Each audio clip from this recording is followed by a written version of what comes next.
Could Tasmania be the next culinary frontier? On today's menu,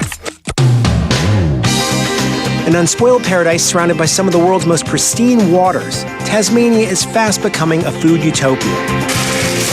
Beef may never get better than this. If we're going to be here producing something, let's produce the best we can. Daring to bring truffles down under. I'm the only person in Australia that grew a truffle last century. Premium smoked trout, Tassie style. From a food point of view, Tasmania has the opportunity to be a leader. A world-famous pastry chef returns to his roots. The real benefit of being here is Mum has a whole pantry full of stuff I can make.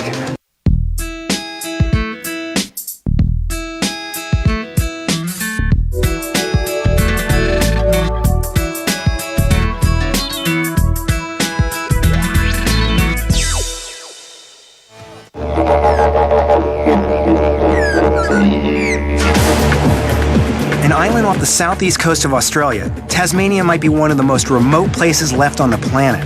Over the last 2 decades, a handful of local Tassies have harnessed its rich volcanic soils, clean air, and unspoiled waters to transform Australia's forgotten state into one of the world's leading producers of luxury foods. It's a foodie's paradise here in Tassie, but it's only now knocking on the rest of the world's doorstep. Wagyu beef falls into this fine food category in a very good way, in that it is a specialty beef product. It's very high quality. My name is John Hammond and we're Wagyu beef breeders. Our goal is to produce the best eating beef we can, in the most natural way we can, in the best environment we can, and it doesn't get a lot better than an isolated island in Bass Strait off Tasmania. Hammond Farms is Tasmania's first Wagyu beef ranch. Popularly known as Kobe, this premium breed originated in Japan. But unlike traditional Japanese Kobe raised in pens, the cattle on Hammond Farms are free to roam pristine island pastures just off the coast of Tasmania. As a result, their Wagyu is some of the highest quality beef in the world.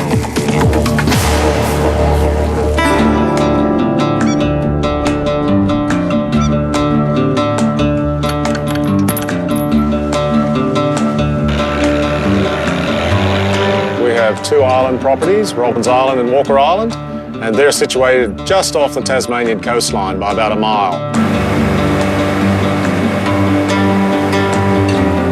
On an average day here, we jump on the boat, and we have about a 15-minute boat trip across to the east end of the island. Then we go about our business of fencing, checking the cattle, improving our pastures. My great-grandfather, Captain James Holliman, who was a sea captain, he bought the island in 1916 and sold to my father in 1958. These are some Wagyu cattle here. A Wagyu actually literally means Japanese cow. Wa means Japanese and Gyu means cow.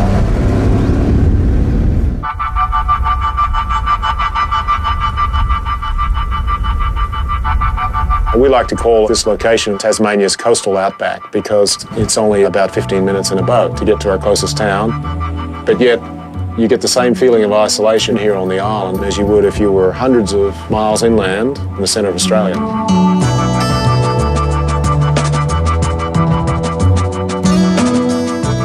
There are roughly 4 types of Wagyu cattle in Japan, but 2 of the types have come out to Australia. The most commercially used are the black Wagyu.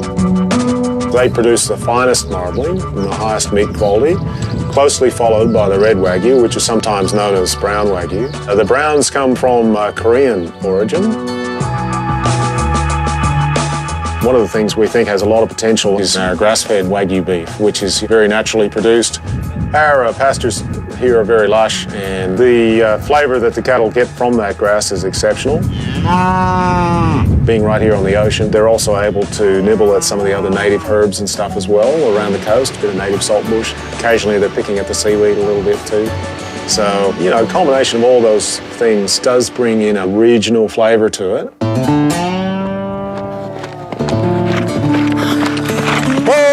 We feel like our environment down here in Tasmania is a lot less stressful for these cattle. The reason for that is we're in a moderate temperature. The less stress, the softer the meat, the better tasting it'll be.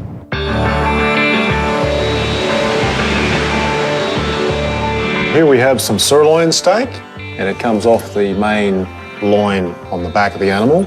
The marbling, which is a very fine flecks of white in between the muscle fibres, is what Makes it so special. The finer it is, the better it is, like little snowflakes.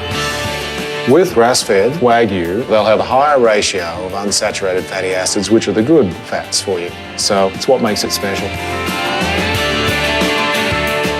Our favourite way of preparing a steak is to garnish it with some fresh sea salt, a little bit of pepper. We'll have it on a bit lower heat than some other types of grilling. What we don't want to do is caramelise too heavily by putting it on too hot a plate, because you're essentially burning those fats. What's tended to happen a lot in Tasmania is that the premium product's been exported. Now, we supply mainly a market in Japan at this stage, but we realise there is a strong demand and need for some of this Wagyu beef to stay in Tassie. That is part of our goal, is to supply some select restaurants in the state. Boy, am I hungry.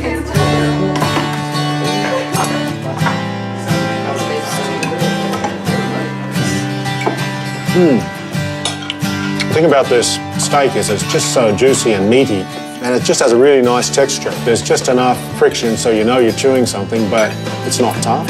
It's beautiful. The passion for what we do is a combination of a lot of things. It's a strong family tie to the property. It's a strong desire to see the property go into the next generation. And if you're going to be here producing something, let's produce the best we can.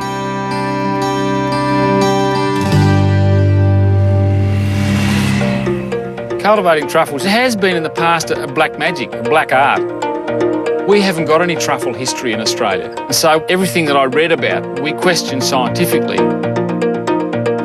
I'm Tim Terry. I'm the only person in Australia that grew a truffle last century. When Tim Terry came up with the idea of growing French black truffles, most experts thought he was crazy. But he gambled that Tasmania's cool maritime climate and soft volcanic soil had the potential to grow just about anything, including prized underground mushrooms. After traveling to France to learn the secrets of French truffle experts, he returned home to start his own truffle venture in 1999. If you tip Tasmania upside down, it fits fair into Provence in France.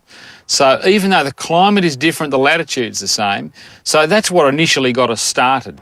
First trees went in 94, and then we grew the first truffle in Australia right here in 99. Oh, crikey, look at this one here. He's a beauty. Sorry, I have to look. He's not ready, but it's a beautiful truffle. Truffle is basically an underground mushroom. And we find the truffles under these trees mainly in winter, but we have got summer truffles. There's one just there. In essence, the spores of the truffle are the seed. So we've got to introduce that seed to the root of the tree. So this is the start of the whole process for us. We inoculate the little trees. These are the English oak. If you see that little root on my finger there, you can see the little lumps off the main root. That's the fungi we're looking for. The truffles form on the end of those, and they're actually not even attached to the tree. So they don't get any nutrients from the tree. Truffle? Where's the truffle? Truffle, Rex? The dogs, I don't know where that started, obviously in France or Italy, because people got sick of having their finger. You know, there's Frenchmen running around with fingers missing, trying to get the truffle out of the pig's mouth. Dogs don't particularly like truffles. Mark's the farm manager, and his faithful dog Rex there, who's very good at his job. Truffle? Boy. The dogs will pick up immature truffles that humans can't, because their sense of smell is 500 times stronger. If they're strong enough for me, I'll dig them up. Okay, this is summer truffle. This is the first one for the season. All the truffles are dug by hand, as you can see here.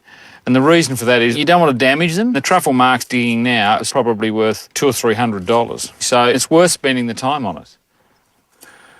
We're looking for a good round-shaped truffle so that it's easy for the chefs to shave onto a meal. Really, it's got a little bit to do with the tree, but it's got everything to do with the soil.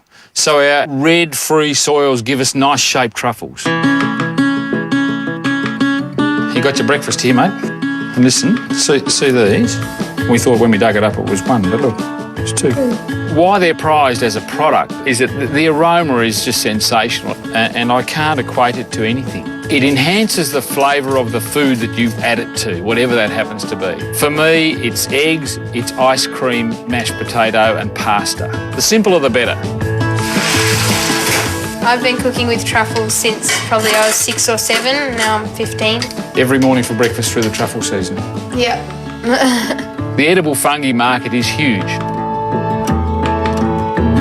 One of the challenges is to produce a truffle 6 months out of season from the Northern Hemisphere. It's very early season. It's not as strong, is it, as the black truffle? Still there though. It is still there, yeah. So what we're hoping to do is give the chefs continuity of supply. They won't get truffles all year round, but they'll go very close.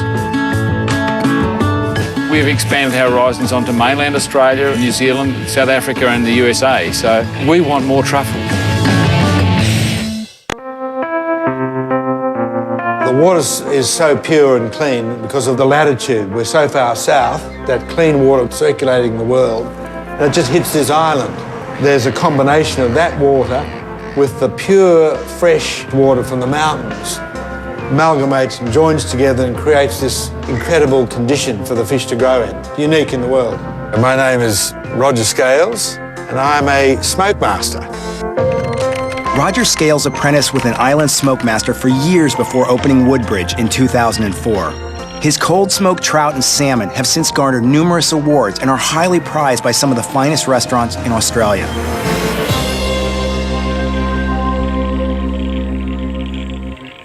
This is our property, 25 acres of paradise. We're surrounded by magnificent red delicious apple trees in full blossom. These trees get pruned and then we chip the prunings and we use those prunings as part of the smoking process. This is all organic. It's the only dedicated smokehouse in Australia on an organic apple orchard, using the apple wood inputs into the smoking process, and that's created this unique product. We're in the smokehouse now, and this is a fish that's just arrived. This is about a 3 to 4 kilo ocean trout. Beautiful fish, eh?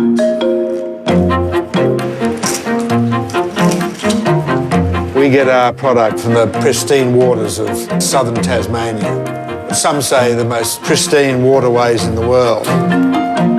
But what we're looking for is that deep orange-red, rich colour running right through the fillet. And you notice how we leave the skin on. When it's smoked, it retains its oils better. Why fish? Well, it's the name. Scales. I think there's a genetic thing there. Well, the next step is we're going to brine, stroke, cure. The art is how much salt and physically where to put it on. That's the secret herbs and spices that we put on. And then this sits for a set period of time. This is the pepperberry liqueur, which is from a native pepperberry only found in Tasmania. The main thing that comes out of it is sweetness, and that's what balances with the fish, with the smoking. These fillets, they've been through the brining process, washed, and I'm now just going to brush on the pepperberry liqueur, this particular cure that we do. It won the gold medal in Hobart of the Fine Food Awards. Then we smoke it. There's 3 different types of wood in the smoking process. This is Tassie oak, only found in Tasmania. We've now got our apple wood. This is our second tier, and we're going to finish it off with celery top pine, which is our magic final je ne sais quoi. Going to start smoking. See that? That's a beautiful smoke. It's exactly what we're trying to achieve. Now we're just going to pull this smoke out. The fish has been in there for 24 hours. Smoked to perfection. Beautiful. The key is, you see how it's flat? That's when it's beautifully smoked. The best way of having this is very simple. We very gently just take it off the skin. And then, as a sort of piece de resistance, just show the lemon to it. And then you eat it.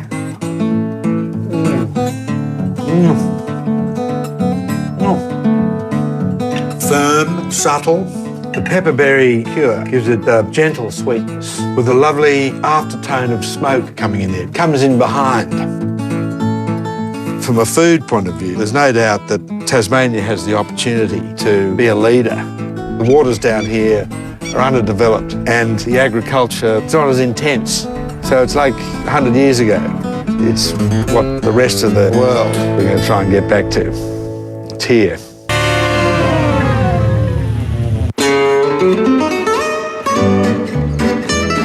The reason why Tasmania is becoming such a foodie destination is the only real way we can compete in the world market is to be premium, which as a chef is fantastic. Everything we touch is the absolute best of the best. Normally accompanied with food, you need fantastic scenery, fantastic coastlines. It needs to be more than just food, it needs to be a destination, which I think Tasmania can actually fulfill to make it a real foodie capital. My name is Alistair Wise. I'm a pastry chef. I was born and raised in Tasmania. I've just returned from working for Gordon Ramsay at the London in New York. And I've really just come back to put my roots back down in like my hometown. When Alistair Wise left Tasmania, he had one goal in mind: to train with top chefs in New York and London and bring that expertise back home to Hobart. With plans to open a local restaurant in the works, he now combines his world-class pastry skills with premium ingredients he finds just hours from his doorstep, including those he raids from his mother's pantry.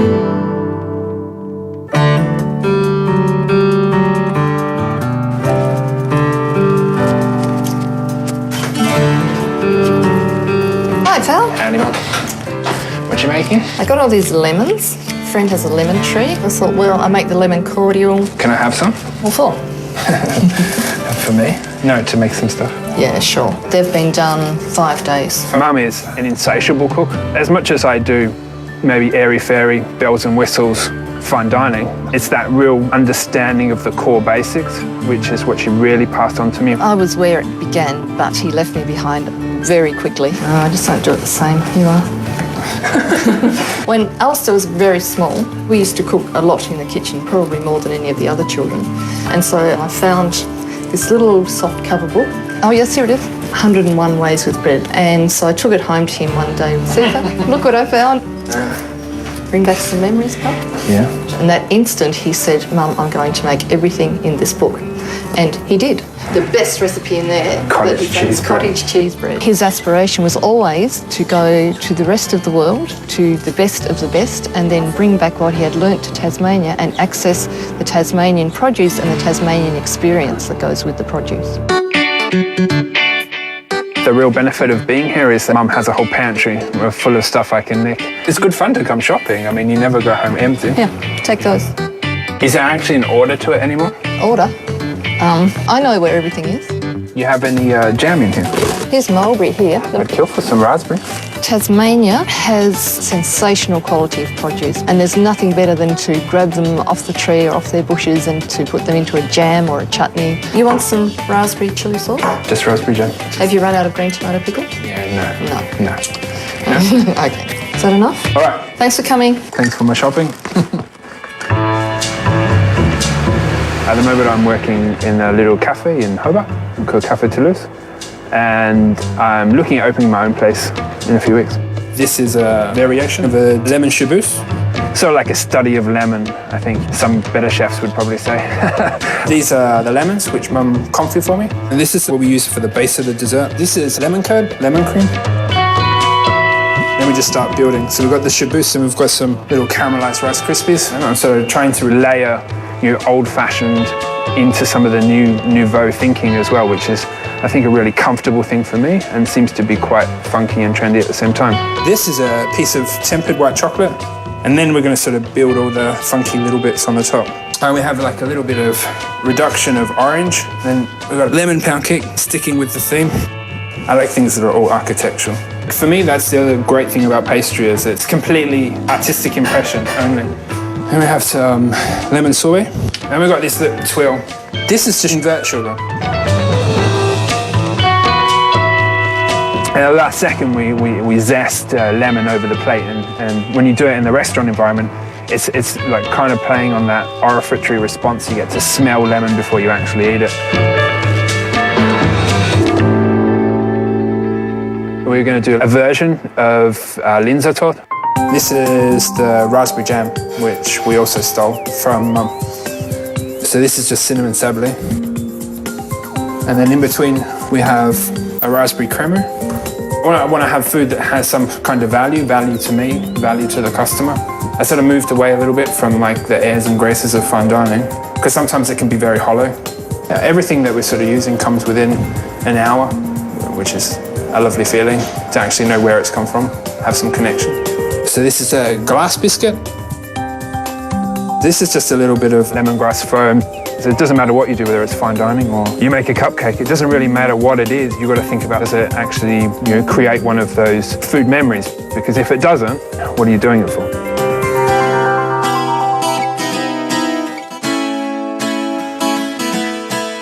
I think the benefit that Tasmania has is that the produce is just amazing and it's getting better and better. With the truffles, we planted all the walnut trees, so now we can get fresh walnuts, cracked straight out of the shell for a dessert. When we make ice cream for our shop, we're talking to guys about actually having milk from their dairy as opposed to buying the commercial milk. For me, that's what it's all about now, to have such a plethora of different items all within driving distance of each other. Tasmania definitely gives me those opportunities. The reason Tasmania is such a good place for a whole variety of diverse range of agriculture is because Tasmania is an unspoiled place. It has this sort of fiercely independent little state on this little island. And it's the classic island mentality, where we're all alone, we've survived this long, we'll just do our own thing. We are happy for the world to know about us, but as long as they leave. We don't want them staying here because it is our little bit of paradise.